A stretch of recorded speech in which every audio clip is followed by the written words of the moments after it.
आज हम कक्षा 10वीं में विज्ञान विषय में जो हमारा पहला पाठ था रासायनिक अभिक्रियाएं एवं समीकरण, तो ये इसका अध्ययन हम कर चुके हैं। और अभी जो नया कोर्स आपका आया है तो ये पहला पाठ ज्यों का त्यों है। इस पहले वाले अध्याय में कोई भी परिवर्तन नहीं हुआ, मतलब आपका ये जो अध्याय 1 है ये इसमें कोई परिवर्तन नहीं है।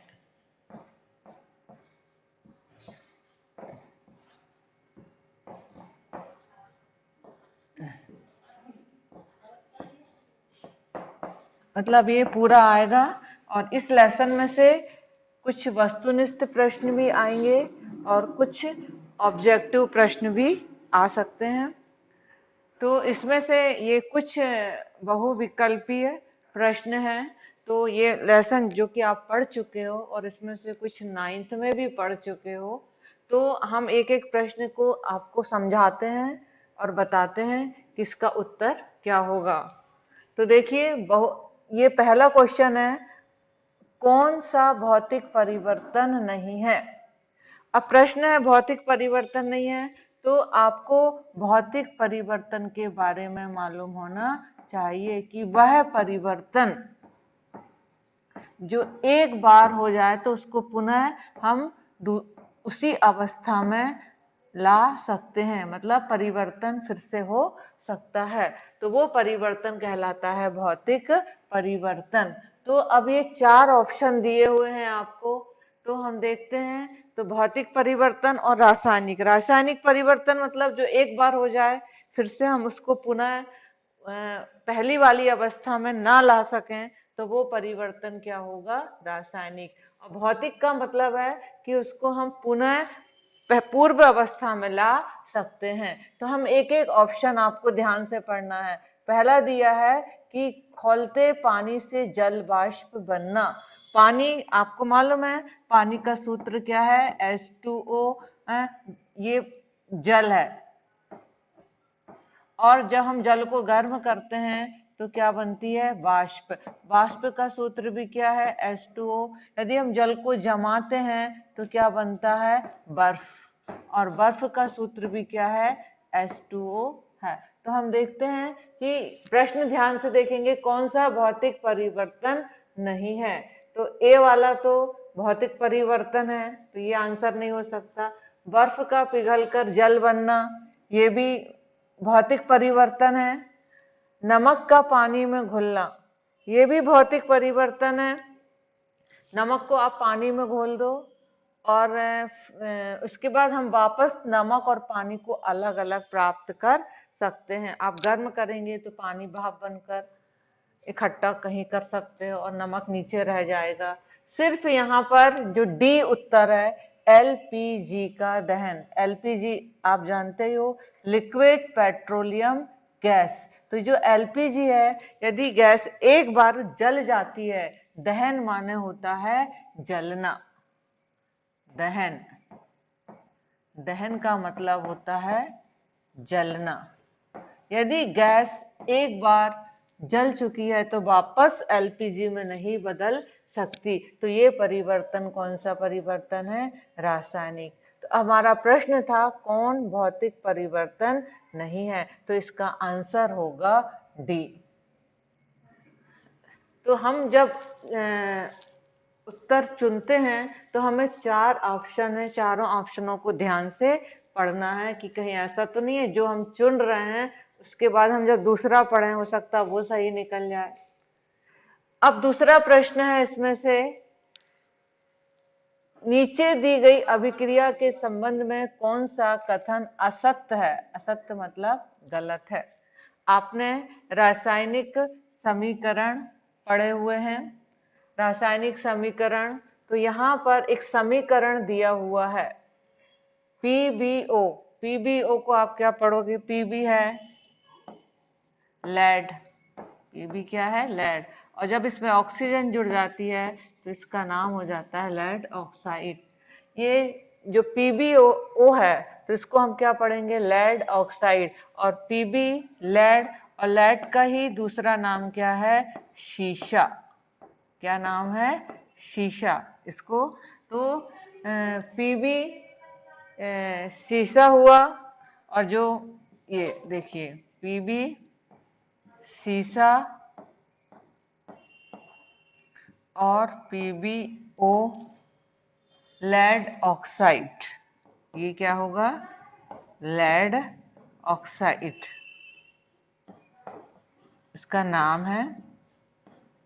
ये आप 9th में भी पढ़े हो और 10वीं में भी शुरू में पढ़ चुके हो। तो अब ये जो लेड ऑक्साइड है ये, और ये कार्बन से क्रिया कर रहा है। कार्बन का संकेत आपको मालूम है क्या है? सी है। और ये जो कोष्टक में एस लिखा हुआ है, ये जैसे पीबी सी लिखा है, सी के आगे आपने कोष्टक में एस, एस का मतलब है ये ठोस अवस्था में है, सॉलिड। सॉलिड के लिए हम क्या लाते हैं? एस। ये एक रासायनिक समीकरण है, तो ये इससे क्रिया कर रहा है, तो पीबीओ, पीबी जो ओ है वो पीबी में बदल रहा है, और जो कार्बन है वो कार्बन डाइऑक्साइड में बदल रही है। अब यहाँ पर थोड़ा आपको पढ़ना पड़ेगा ऑक्सीकरण और अपचयन। ऑक्सीकरण और अपचयन। ऑक्सीकरण का मतलब होता है कि किसी भी पदार्थ से ऑक्सीजन का जुड़ना। किसी भी पदार्थ से ऑक्सीजन का जुड़ना क्या कहलाएगा? ऑक्सीकरण। और किसी भी पदार्थ से ऑक्सीजन का हटना क्या कहलाएगा? अपचयन। तो ऑक्सीकरण का दूसरा नाम क्या है? उपचयन। तो यहाँ पर हम आपको पुनः ऑक्सीकरण और उपचयन के बारे में बतलाते हैं, तब आपको ये आंसर आप सही दे सकते हो। आप ऐसे मतलब तुक्केबाजी करके कोई भी निशान लगा दोगे तो आपको समझ में नहीं आएगा। तो जैसे ऑक्सीजन का जुड़ना कहलाता है ऑक्सीकरण या उपचयन।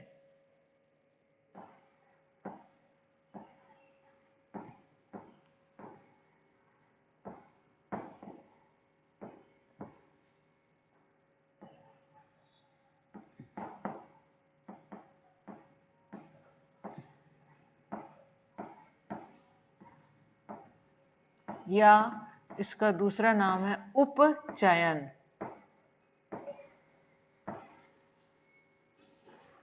और ऑक्सीजन का निकलना,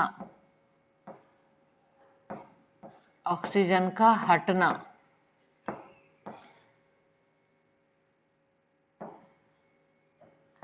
अपचयन। दो शब्द हैं, उपचयन और अपचयन। जब आप इसका अर्थ समझोगे तब आप ये क्वेश्चन हल कर सकते हो। तो यहाँ पर ये थोड़ा सा जटिल प्रश्न है। आपको 4 ऑप्शन दिए हैं, उसके बाद फिर उत्तर दिए हैं ए बी सी डी, तो आपको इसमें से सही चुनना है। तो इसमें शीशा अपचयित हो रहा है, तो यहाँ तो लेड ऑक्साइड का शीशे में अपचयन हो गया, शीशा अपचयित हो रहा है, ये शब्द इसमें मैच ही नहीं कर रहा। मतलब लेड ऑक्साइड का क्या हो रहा है यहाँ पर, जो वो उसका अपचयन हो रहा है। किसमें? क्योंकि इसका ऑक्सीजन क्या हो रही है? पीबीओ में से ऑक्सीजन हट रही है और पीबी में अपचयन। तो ये वाला जो सेंटेंस है ये गलत है। फिर दूसरा है कार्बन डाइऑक्साइड उपचयित हो रही है। कार्बन डाइऑक्साइड इस पक्ष में है ही नहीं है, वो तो जो कार्बन है उसमें से ऑक्सीजन जुड़ रहा है, तो कार्बन का उपचयन हो रहा है। तो ये जो सेकंड सेंटेंस है ये भी यहाँ पर मतलब मैच सही नहीं लग रहा है। तीसरा है कार्बन उपचयित हो रहा है, ये कार्बन में ऑक्सीजन जुड़ रही है, तो ऑक्सीजन का जुड़ना क्या है? उपचयन। तो ये कथन हमें सही लग रहा है तीसरा। चौथा है लेड ऑक्साइड अपचयित हो रहा है। तो लेड ऑक्साइड का अपचयन हो रहा है, इसलिए हो रहा है क्योंकि इसमें से ऑक्सीजन क्या हो रही है? निकल रही है। तो ये कथन भी सही है। अब हम इसमें से ये देखना है, पहला और दूसरा, तो ये दोनों कथन पढ़ने में एकदम गलत लग रहे हैं। तो ए देखते हैं, बी देखते हैं, पहला और तीसरा। तो पहला तीसरा तो सही हो रहा है, कार्बन उपचयित हो रहा है, तो ये वाला कथन भी इसको नहीं कह सकते हैं। हमें असत्य कथन छांटना है, तो इसमें जो उत्तर आएगा वो क्लियर है, पहला उत्तर आएगा। अब आपको यहाँ फिर से ऑक्सीकरण और उपचयन अपचयन के बारे में पढ़ना पड़ेगा, उपचयन और अपचयन। तो इसको आप कोई विशेष पहचान से उल्टा ना कर दो आप, क्योंकि उपचयन और अपचयन देखने में ऐसा उप और अप का अंतर है। तो इसमें आपको ऑक्सीजन का जुड़ना उपचयन और ऑक्सीजन का हटना अपचयन। तो इस प्रकार ये जब आपको अर्थ मालूम होगा तो आप इस प्रकार के वस्तुनिष्ठ प्रश्न को हल कर सकते हो। अब एक और वस्तुनिष्ठ है, यहाँ पर ये समीकरण देख रहे हैं आप, ये वाला Fe2O3 plus 2Al is equal Al2O3 plus 2Fe। तो ये भी एक रासायनिक समीकरण है। Fe2O3 आपको मालूम है, ये Fe2O3 ये है आयरन ऑक्साइड, और Al है एल्यूमिनियम, ये धातु है और ये यौगिक है। तो हम देखते हैं कि यहाँ पर Fe2O3 जब एल्यूमिनियम से क्रिया करता है तो आप देखते हो कि ये जो आयरन है ये हट गया है, ये देखो, और इसकी जगह क्या आ गया है, एल्यूमिनियम।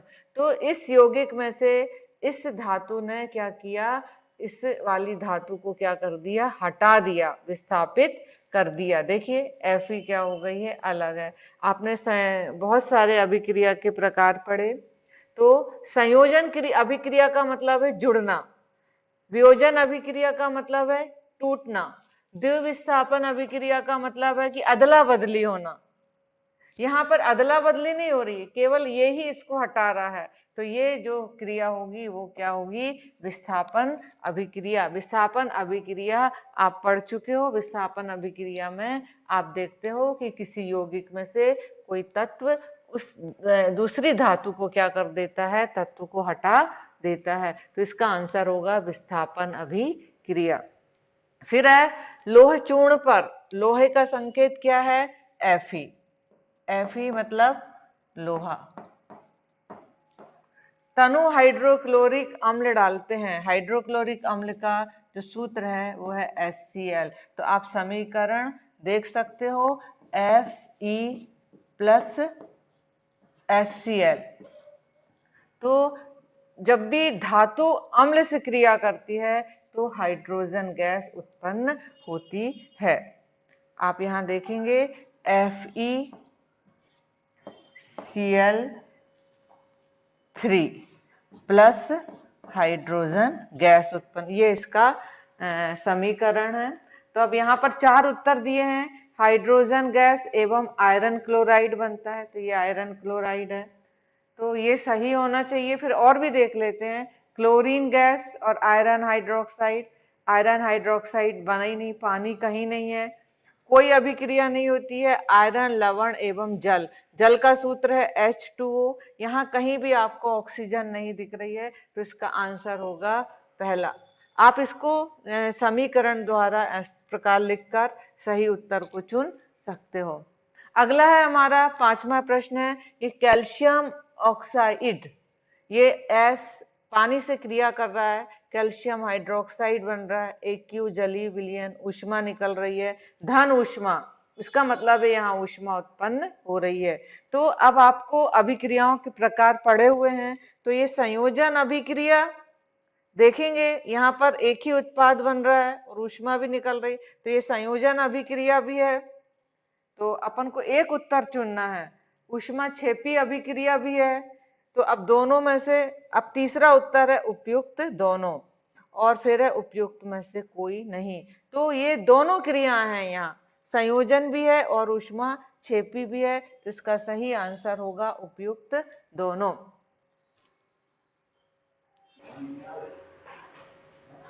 वस्तुनिष्ठ प्रश्न में बहुविकल्पी प्रश्न भी आ सकते हैं, खालिस्तान भी आ सकते हैं। तो ये सब पहले पार्ट से सारे क्वेश्चंस हैं। तो किसी भी रासायनिक अभिक्रिया का समीकरण के रूप में प्रतीकात्मक का मतलब होता है संकेत, संकेत के रूप में उसको निरूपित करना क्या कहलाएगा? तो आप पढ़ चुके हो इसका, तो इसका जो उत्तर होगा वो आप ढूंढ सकते हो, या मैं बता रही हूँ रासायनिक समीकरण।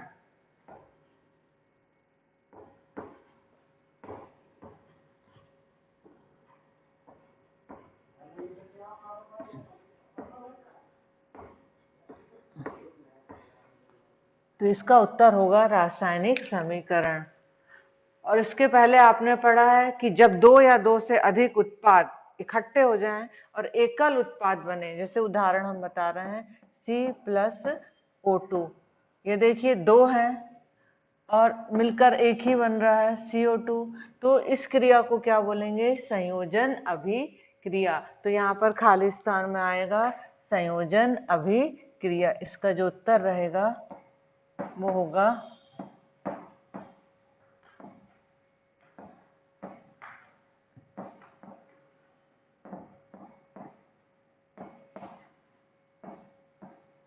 ये संयोजन अभिक्रिया। फिर इसको पढ़ते हैं ध्यान से, थर्ड को। जब किसी अभिक्रिया में एकल अभिकर्मक, मतलब जो भाग लेने वाला वो एक हो, और परिवर्तन के पश्चात दो या दो से अधिक छोटे उत्पादों में यदि टूट जाता है, तो इसका उल्टा कर दीजिए आप संयोजन का। जैसे ये उदाहरण देखिए, CO2 रासायनिक अभिक्रिया के बाद कार्बन और ऑक्सीजन में टूट जाए, तो इस क्रिया को, वह अभिक्रिया क्या कहलाएगी? वियोजन। संयोजन का उल्टा क्या है? वियोजन।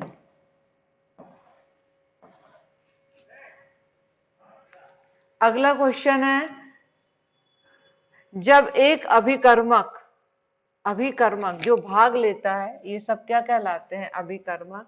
दूसरे अभिकर्मक यौगिक में से दूसरे तत्व को विस्थापित करके उसका स्थान ग्रहण कर लेता है, वह अभिक्रिया क्या कहलाती है? इसके पहले हमने आपको बताया था कि एक अभिकर्मक तत्व, ये देखेंगे आप, ये देखेंगे यहाँ Fe2O3 एक अभिकर्मक यौगिक है और ये अभिकर्मक तत्व है, तो इसने इसको हटा दिया, तो ये क्रिया क्या कहला रही है? विस्थापन अभिक्रिया।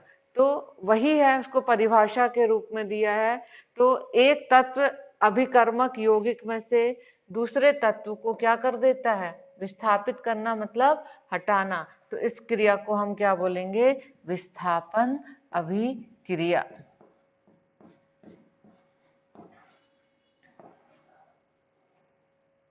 ये विस्थापन अभिक्रिया। वे अभिक्रियाएं जिनमें अभिकारकों के बीच आयनों का आदान प्रदान होता है। ये देखो, हम इसको एक उदाहरण के द्वारा दर्शा रहे हैं। जैसे आप देखेंगे सोडियम क्लोराइड, बेरियम सल्फेट, इसके ये आयन हैं। इन आयनों का आदान प्रदान हो जाए, इसका धन, इसका ऋण, इसका ऋण और इसका धन, तो यहां पर बनेगा BaCl2 और Na2SO4। तो इस प्रकार आयनों का आदान प्रदान होता है। तो इस क्रिया को हम बोलते हैं द्विविस्थापन अभिक्रिया।